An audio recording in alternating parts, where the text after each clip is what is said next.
Good morning, everyone. I hope you're doing well by God's grace. It has been a long 4 months, but very rewarding 4 months, and I have finally finished my church internship. So a little bit of background is that I was a Master of Divinity student at Liberty University, which is basically a graduate level pastoral degree. And this church internship was the last requirement I needed before graduating, and I just finished it a little while ago. I'm so thankful to God for His grace and preservation and sustaining mercy throughout that entire internship. And I just want to share a few things that I learned in that internship that you might find helpful. So number one is that church ministry is enabled by God.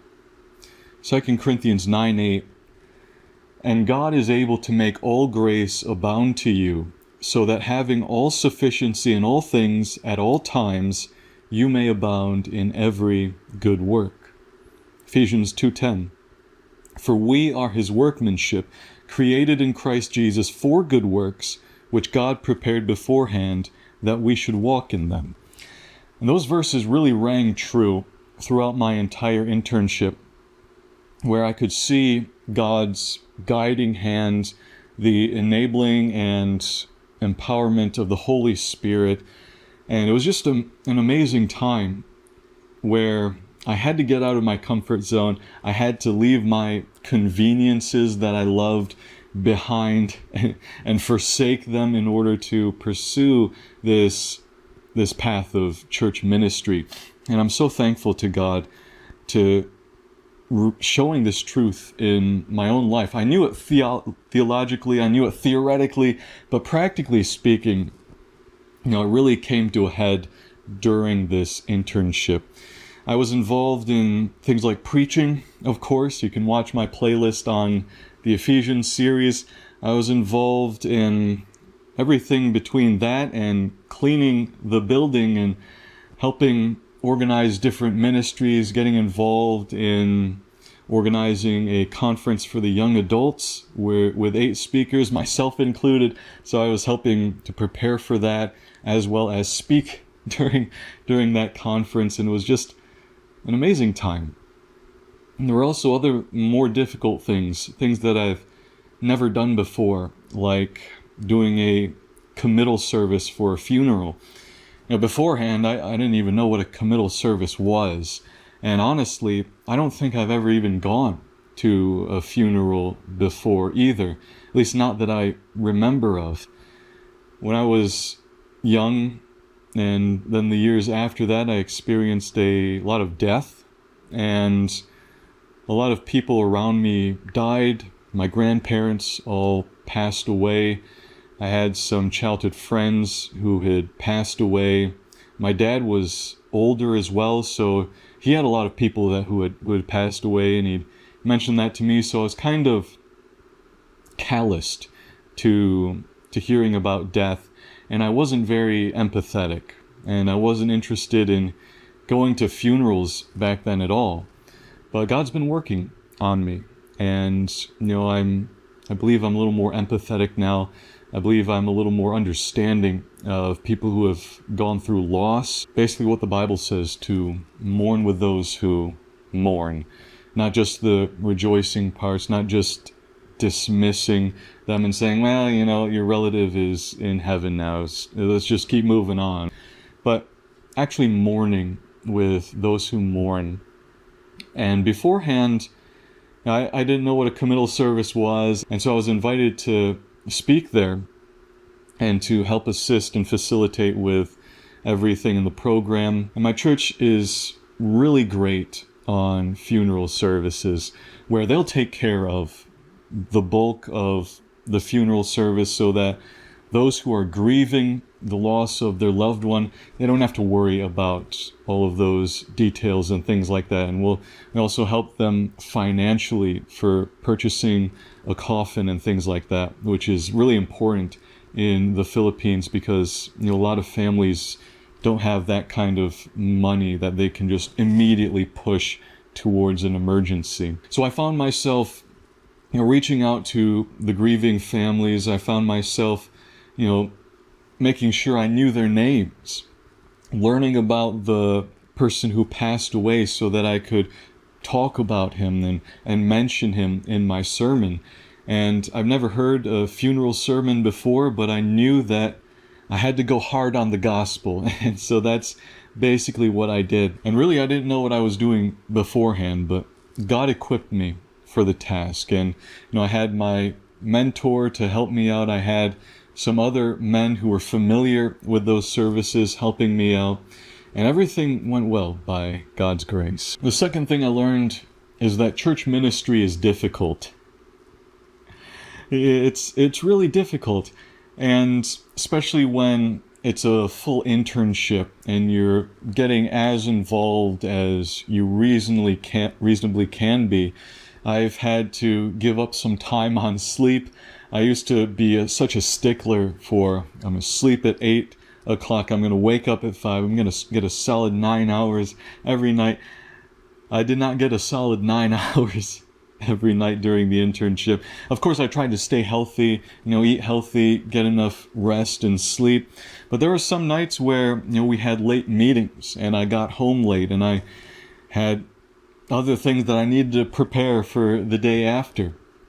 But God sustained me through it, even through those difficulties. And I was so encouraged by, remembering Moses's life again, where he had to deal with a stiff-necked people, and he doesn't have all of the nice amenities that we have today. And of course, Christ and the great persecution that he suffered and the breakneck pace that he went through during his public ministry. And Paul as well. 2 Corinthians 6, 4-10. I'm not sure I'll read this whole passage, but he says, "As servants of God, we commend ourselves in every way, by great endurance, in afflictions, hardships, calamities, beatings, imprisonments, riots, labors, sleepless nights, hunger, by purity, knowledge, patience, kindness, the Holy Spirit, genuine love, truthful speech, and the power of God."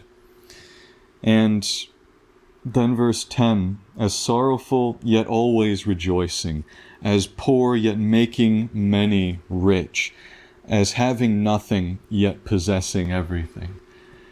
So even though church ministry is difficult, and for those men that I just mentioned, even more difficult than I could even imagine, God is so gracious, and He is there preparing and equipping the saints for ministry. He is there with His sustaining grace and mercy. There were many days where I would just spend the entire time at church, from the morning to the evening, not just on Sundays, but other days as well, especially during the time when we were moving from one location to a completely different location with our new building that was being finished. There was a lot to do, and they needed people for it, and I was just the guy that said yes to everything, essentially. They knew I was doing my internship. They knew I would probably say yes if I could do it. So that's what I did. And there were days that it was really tiring, really difficult. But that's where we get into the third thing, which is church ministry is worth it. Even though it is difficult, even though it is tiring, there's this great joy and inner peace that I had knowing that I was serving the Lord in whatever capacity that I could by His grace. And there's also this, of course, in 1 Corinthians 15:58. "Therefore, my beloved brothers, be steadfast, immovable, always abounding in the work of the Lord, knowing that in the Lord your labor is not in vain." And a few verses earlier, he's talking about Christ who was risen from the grave, and that we have and share that victory with Him. And that's why our work is not in vain, because everything that we do, everything that we believe in, is based on the risen Lord, Jesus Christ. And so with eternity in mind, knowing that everything we do for His kingdom, for His glory, has an eternal impact and an eternal value. You know, it's one of the things that got me through the internship, not in a drudgery kind of way where I'm just kind of dragging my feet around, but in a joyful way, in a way that kept my eyes fixed on Christ and looking forward to eternity. And so that's one of the things that makes it worth it. One of the main things, really, Christ's resurrection, that everything we do for the Lord is not in vain.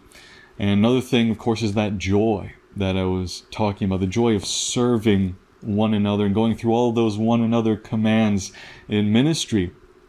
And a third thing would just be spiritual growth. It was a time for extreme spiritual growth, at least for me personally, where I was a deacon candidate. I still am a deacon candidate as well. And basically what I do as a deacon candidate is manage church literature and organize the prayer ministries for the church.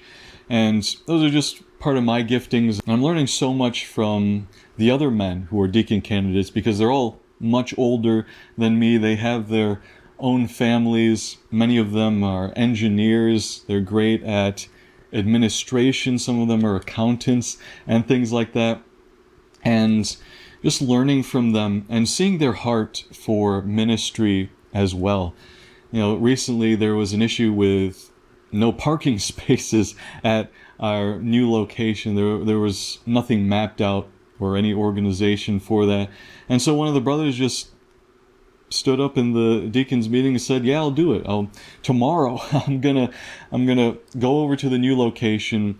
I'll bring my kids along with me. We'll map out and survey the area, and we'll write up a whole plan for parking spaces." And then another one of the deacon candidates stood up, and this was all proactive of them. Another one stood up and said, "I'll go out to the store. I'll buy some brightly colored twine and some pegs to make some temporary parking spots." And so, these problems they're just being solved so efficiently and so well because they're just volunteering their time and labor for God's kingdom. And that was really inspiring to me. And there's so much I could say. I could talk on for hours and hours about how the internship went. But those are just 3 things that I learned from the internship. And I want to encourage you as well. Maybe an internship isn't on the table for you. That's completely fine. There should be, though, some kind of church ministry that you're involved in or already are involved in, and praise God for that. I want to encourage you and just let you know that God is faithful to keep His promises. He is constantly equipping the saints for the work of ministry. He's given us gifts for that purpose as well, to use and to grow in and to serve the body of Christ. There may be days when you feel worthless or not up to the task, but God works even through our weaknesses. God works even through our failings, and it's because of our weaknesses and failings that we can point even more to God instead of ourselves. There may be days where you feel things are just so difficult, so tiring in church ministry. Maybe you have to deal with conflicts between people. Maybe you're having sleepless nights, but it's all worth it.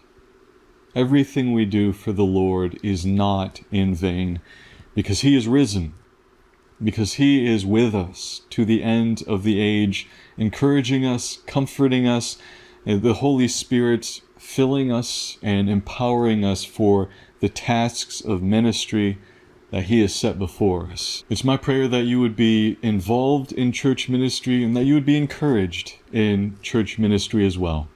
God bless.